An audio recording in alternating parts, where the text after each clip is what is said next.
Yo, what's up, fellas? It's Gun Thug here, bringing you another riveting commentary from PSL action. This is week two. This is the Hellacious Houndooms versus Team Mountain. We've got Inaria on Team Mountain. You saw last week he faced me. I did my commentary for that one. And then Telf, the newly self-proclaimed and also teammate proclaimed DPP Master. He is with the Houndooms. So, I mean, this is a big match. This is two teams that definitely need to make their mark.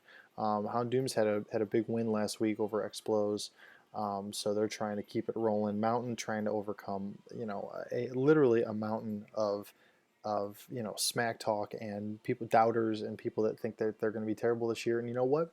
JJ knows this year that it starts with those showdown tiers. He put 24,000 credits on me and didn't quite get it, but he knows how important your showdown tiers are to your success. So, this win is definitely big for him. It sets the tone going into the week, into the MMO tiers, and he knows he needs Inaria to come up big. Now, we remember last week Inaria had a pretty good showing against me, but for a Fire Blast hitting at the end, I think his Sizer probably ends up sweeping me. I mean, I obviously could have gotten some Jirachi luck, but I think he played well.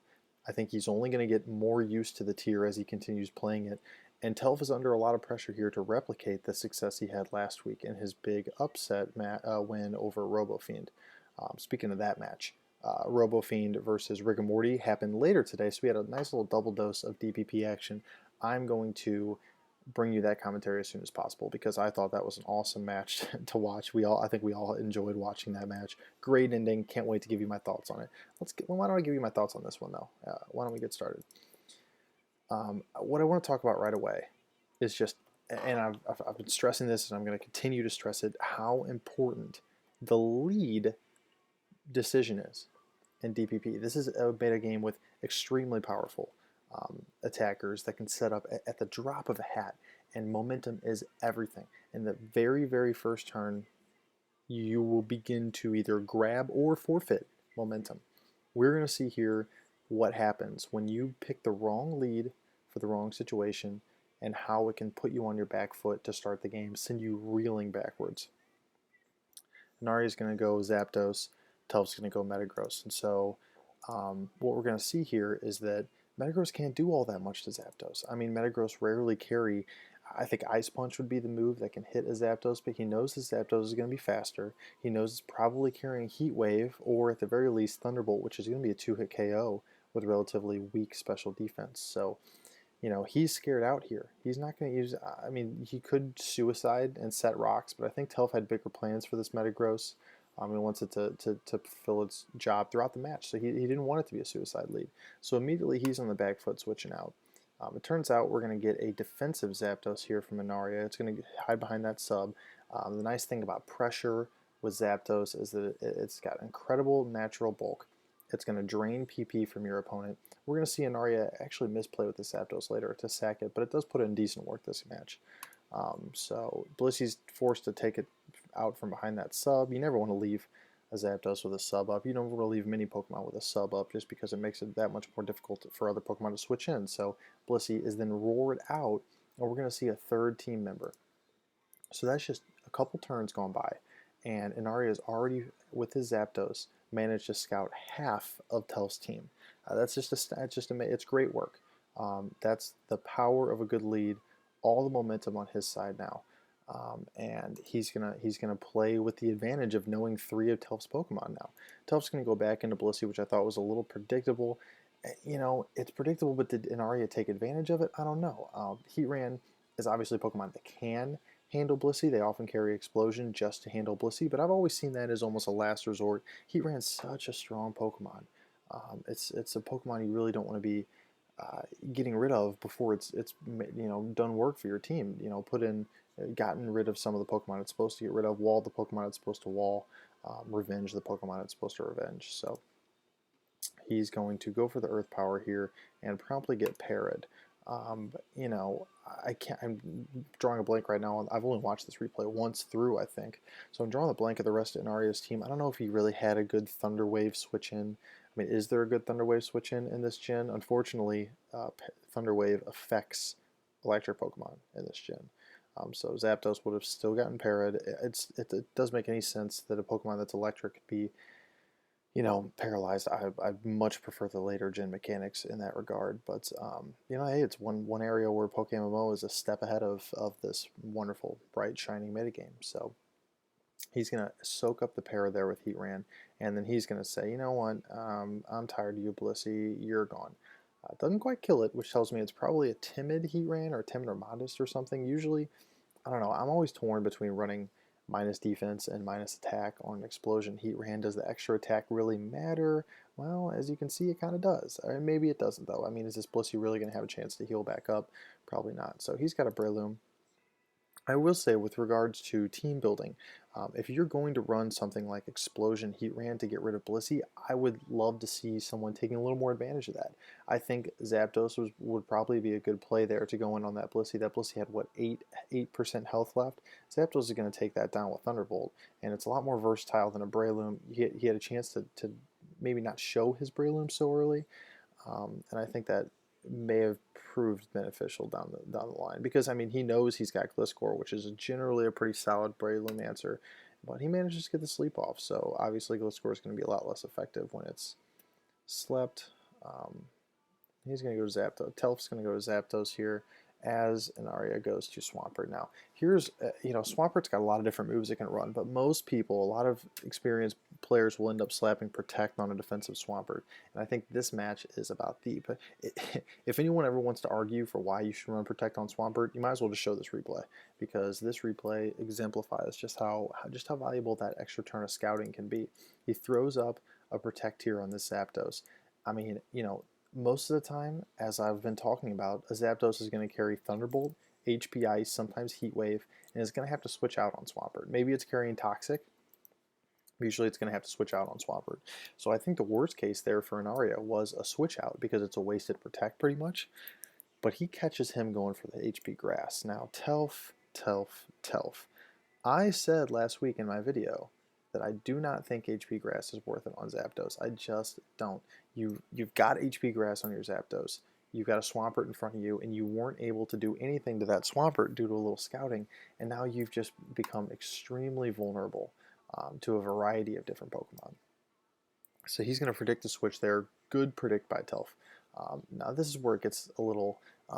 Let me just tell you this: the way DPP has been going for me and with the people I've been watching lately, I'm shocked that we're about to go through this whole sequence without a Thunderbolt para, because that would have totally changed its dynamic. What you're going to see here is you're going to see a Zapdos lose to another Zapdos that it has no business losing to, and I think Inarin knows that. I think sometimes players are hesitant to really stall out a fortuitous situation on their part because they think it takes too much time.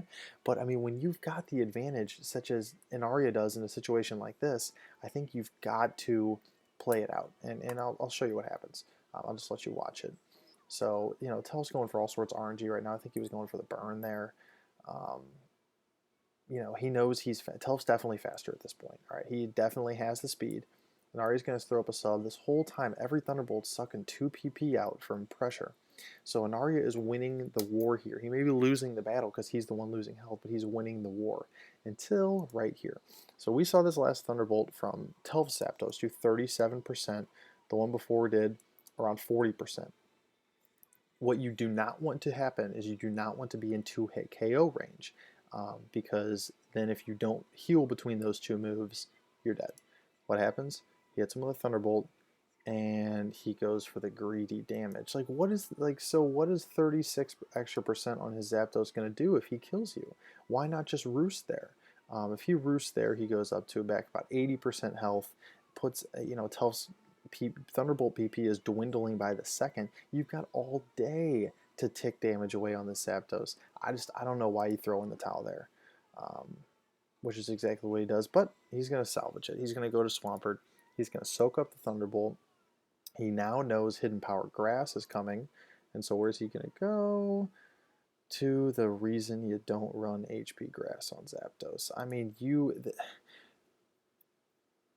some of the scariest Pokemon in Gen 4 OU are Dragonite, Flygon, and probably the scariest of all of them, Swords Dance, Rock Polish, Baton Pass, Gliscor.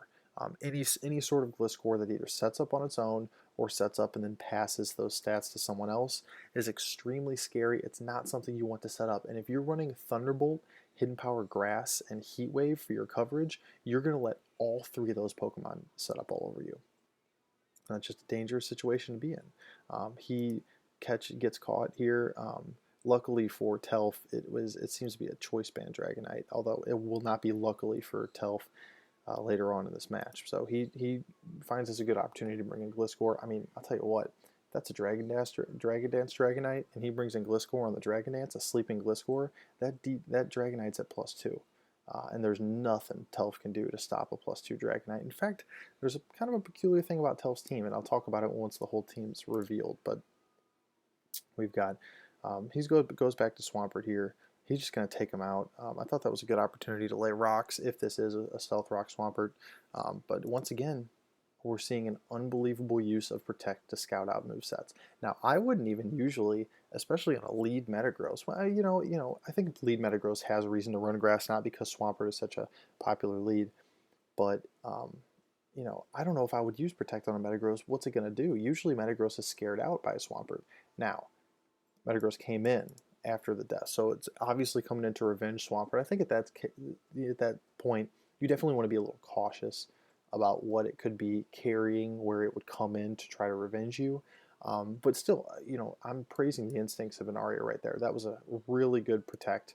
I think at that point, if you're Telf, he's not staying in to take that Grass Knot. I don't know what the possible benefit of Grass Knotting there is, because Swampert's not going to stay in on a Metagross to take a one-hit KO basically, and none of the other Pokemon he was showing took any damage whatsoever from that Grass Knot. You've got other moves on that. I know it's a Life Orb, probably Psychic, I would guess, or at the very least Zen Headbutt. Rock one of those out there. I mean, I think you live a defensive Swampert's Earthquake anyways, so poor play there, and he's going to forfeit a ton of momentum in the process. He's going to get slept. And I think Breloom's just going to chip away at this Metagross with some Focus Punches. Now, it's interesting to note that this Breloom does not set up Substitute, which tells me that it is probably running my personal favorite Breloom set, Spore, Focus Punch, Mach Punch, Seed Bomb. And that's going to come in handy later. Right now, this Zapdos is going to come in, and at this point, I think you have answers to Zapdos to where you don't really need to sack your Breloom on it. I mean, he could have been predicting, he could have been worried that it was going to drop an HP Grass. He knows Dragonite's going to come in afterwards. And we're about to see the power of Choice Band Dragonite right now. Look at that. That's just carnage. Do I have a cock pulled up for that? I don't know if I do. I think I have the Choice Band Dragonite. Let me pull up Tyranitar. Let's just say that's a Scarftar. So not even a huge chance to one-hit KO there. But it manages to pull it off. And I mean, that's just... Tyranitar is a beast. Tyranitar's got base 100 HP and base 110 defense. And it's getting one-hit KO'd by this move. I mean, this is why we cannot get base 120 power outrage in Pokemon MMO. At least, not with the current Dragon resists or lack thereof that we have. So good night, Swampert, or good night, Tyranitar. Blissey comes in now. He's going to just soak up an outrage turn. And he gets the short outrage. That's going to give Telf an opportunity here. The Sludge Bomb is going to do a decent amount of damage. And then the confusion sets in. I mean, not a huge deal at this point. Looks like Inari's got this game pretty much wrapped up. Confusion happens, obviously he kills Gengar there with the outrage, but a little fortuitous for Telf. He's now got Gengar versus Zapdos. I believe he's going to put him down with a Sludge Bomb here. I'm not really sure why he came in with Zapdos. Swampert's not a bad answer for Gengar. Usually Gengar doesn't carry Giga Drain or anything like that. But at this point, then, you got the Scarftar. Again, I don't know why you sack Zapdos there if you've got Scarftar. There's nothing Telf can do about that. He can Focus Blast if he wants to, but you're going to outspeed. Honestly, you probably need to Crunch there because I believe Crunch is going to kill that Zap at 54%. It's going to 2-hit KO it anyway, so you don't care about the switch out. But anyways, I think it's pretty much wrapped up here. So what I wanted to talk about briefly at the end is Telf's team. As you notice, Telf is missing pretty much a good defensive sponge for some of the harder hitting things in the metagame. I mean, if you look at maybe why he was reluctant to try to get rocks up with his Metagross at the beginning of the game while he might have needed it. That's his only Dragon Resist right there. So a Choice Band Dragonite, a Choice Band Flygon, a Scarf Flygon, even an Adamant Scarf Flygon is going to give this team a lot of trouble with something like Outrage. If another extremely fearsome setup sweeper in DPPOU is your Dragon Dance Gyarados, I see nothing on this team that can withstand a +1 Gyarados' Waterfall. Blissey is damn near one hit KO'd, 2 hit KO'd, and I mean maybe it's carrying Thunderbolt. I saw Seismic Toss earlier, so probably Seismic Toss like Ice Beam. Gliscor's not doing anything to Gara. It's getting one hit KO'd. T-Tar's getting one hit KO'd. Now it's sped after +1. Gara, I mean, you know, even Zapdos. I mean, any previous damage on Zapdos, and it's just blown away by Waterfall or +1 Stone Edge. So, you know, I think Telf has just got to maybe visit the DPP OU viability rankings and just make sure he is really keeping an eye on some of those better Pokemon, some of the better offensive Pokemon in the metagame, and making sure that he has at least an answer tucked away should something get out of hand. It's almost, I like to build my DPP teams with an oh shit button at all times.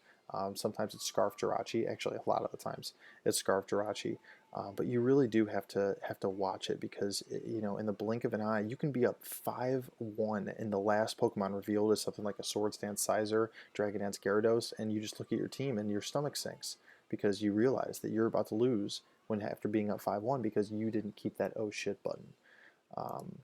And you know we're gonna see that HP Grass, and this is the other thing about the HP Grass.